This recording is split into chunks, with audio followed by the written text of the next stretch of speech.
दोस्तों, साम जो भगवान कृष्ण और जामवती के पुत्र थे। दोस्तों, कृष्ण की अन्य सभी पत्नियों ने कई बच्चों को जन्म दिया था, जबकि दूसरी ओर जामवती ने किसी भी बच्चे को जन्म नहीं दिया था।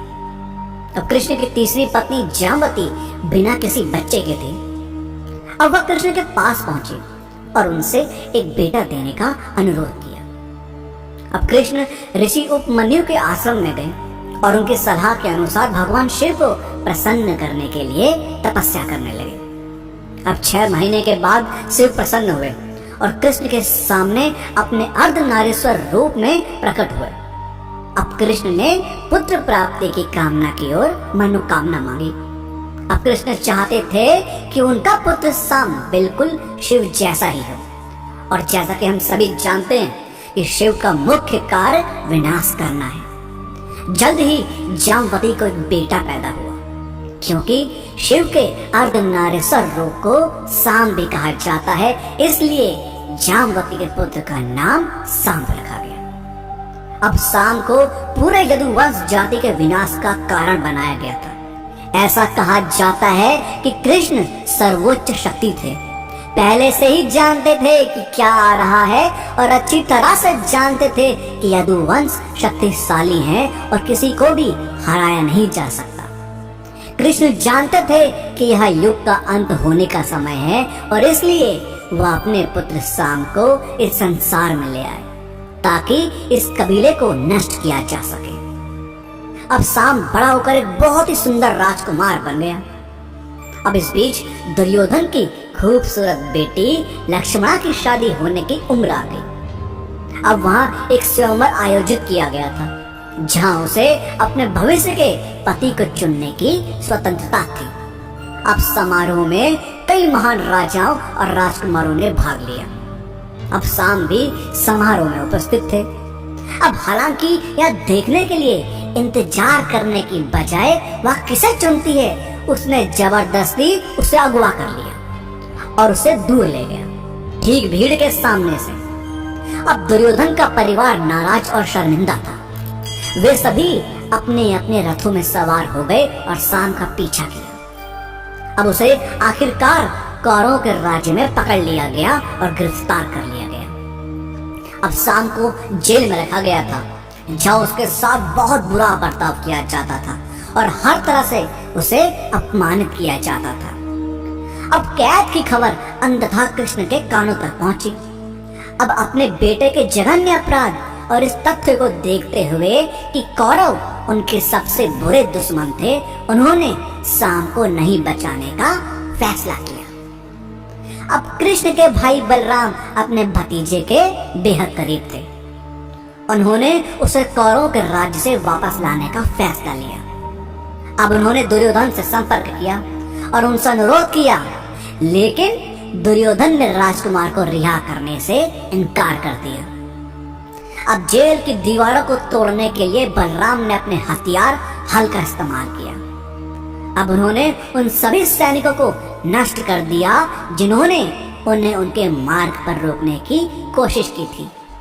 अब बलराम की शक्तियां देखकर कौरव घबरा गए और उन्होंने साम को तुरंत रिहा कर दिया। अब अपने भतीजे की रिहाई से संतुष्ट नहीं होने पर बलराम ने मांग की कि लक्ष्मणा को साम को सौंप दिया जाए। बलराम की शक्ति के डर से दुर्योधन ने अपनी बेटी को बलराम के साथ जाने दिया। अब बलराम पहले से ही जानते थे कि लक्ष्मणा गुप्त रूप से साम से प्यार करने लगी थी और यह देख वे अपने प्रिय भतीजे के लिए खुश थे। अब वे फिर साम और लक्ष्मणा के साथ द्वारका कृष्ण के राज्य में लौट आए। अब कृष्ण, पांडव और कौरव मूल रूप से क्षत्रिय थे। वे योद्धा जाति के थे। इस समाज में दुल्हन का अपहरण करना स्वीकार्य था। हालांकि यह आम तौर पर केवल सभी पक्षों की आपसी सहमति से किया जाता था। अब लक्ष्मणा घटनाओं में बदलाव देख खुश थी, क्योंकि वह बहुत लंबे समय से साम से प्यार करती थी और इसके बारे में किसी को बताने में असमर्थ थी। अब जल्द ही वे दोनों सुखी वैवाहिक जीवन में बस गए। अब एक बार 3 महान संतों ने द्वारका में कृष्ण के महल का दौरा करने का फैसला किया। अब कृष्ण जो समय आराम कर रहे थे ने अपने परिचारकों से कहा कि वे शीघ्र ही वहां पहुंचेंगे। अब शाम ने जैसे ही संतों के आगमन के बारे में सुना, उसने महल में मौजूद कुछ अन्य युवा रिश्तेदारों के साथ ऋषियों पर एक मजाक करने का फैसला किया। उन्होंने शाम को एक गर्भवती महिला के रूप में तैयार किया और ऋषियों से संपर्क किया। अब युवकों ने ऋषियों से कहा कि यह महिला एक बच्चे के साथ है। कृपया क्या आप हमें बता सकते हैं कि वह लड़के को जन्म देगी या लड़की को? अब क्योंकि ऋषियों के पास एक मनोगत दृष्टि थी, उन्होंने तुरंत देखा कि युवक उनका मजाक उड़ा रहे थे। अब वे क्रोधित हो गए। अब क्रोधित होकर उन्होंने शाम को बताया कि वे उसकी पहचान से अच्छी तरह परिचित थे और उसे अभिशाप दिया कि वह एक लोहे की गांठ को जन्म देगा, जिससे कृष्ण का पूरा वंश नष्ट हो जाएगा। अब कुछ समय बाद शाम ने एक विशाल लोहे के बोल्ट को जन्म दिया। अब जल्द ही उसे एहसास हुआ कि अभिशाप काम कर रहा था और उनका अंत संभवतः निकट था। अब शाम और उसके युवा रिश्तेदार कृष्ण के पास गए और उन्हें बचाने के लिए उनसे भीख मांगी। अब कृष्ण ने कुछ समय के लिए सोचा। अब शाम को उसके अशिष्ट और गैर जिम्मेदार व्यवहार के लिए डांटा और उसे राजा उग्रसेन से मिलने की सलाह दी, जो उसको एक समाधान दे सकते थे। अब राजा ने उस लोहे के बोल्ट यानी कि काठ का चूर्ण बनाने को कहा और फिर इस चूर्ण को प्रभास सागर में फेंकने के लिए कहा। अब शाम और उसके युवा दोस्तों ने उस काठ को पीसना शुरू कर दिया। अब इसे बहुत कठिन काम मानते हुए इसे पूरी तरह पीसे बिना समुद्र में फेंक दिया गया। अब कुछ समय बाद यह चूर्ण एरका घास के रूप में समुद्र के किनारे विकसित हुआ।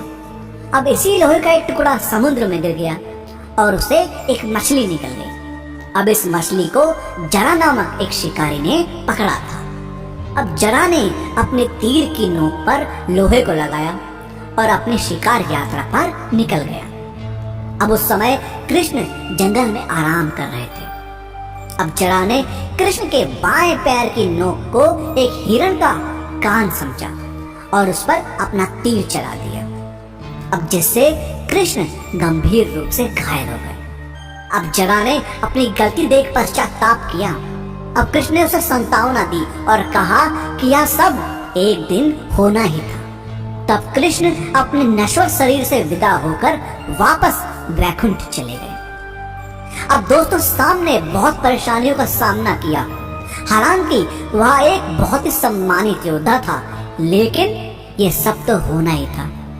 यदुवंश को समाप्त करने के अपने उद्देश्य में शाम केवल कृष्ण का एक उपकरण था। शिव स्वयं कृष्ण के घर में शाम के रूप में पैदा हुए थे। अब जैसा कि हम पहले से ही जानते हैं कि शिव की भूमिका है कि फिर से शुरुआत करने के लिए ब्रह्मांड को नष्ट करना।